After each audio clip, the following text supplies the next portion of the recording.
He comes out and flies right over there. Yeah, he's going to, isn't he? Yeah, get on a bus or something. Get on the A1. That's it.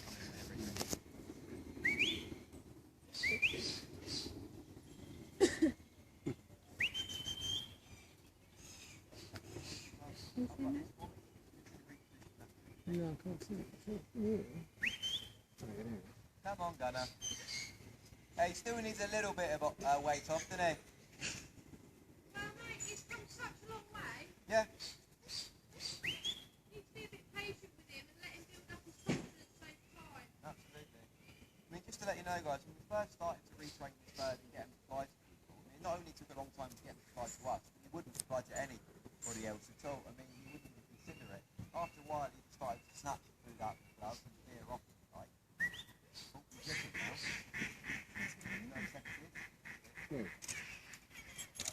This is a big step for him, really, actually landing on the thing. And that's, you know, for a hawk, it's a lot. He's trusting somebody else. You know, I mean, you can turn around and eat him, you know, so you've got to be quite careful.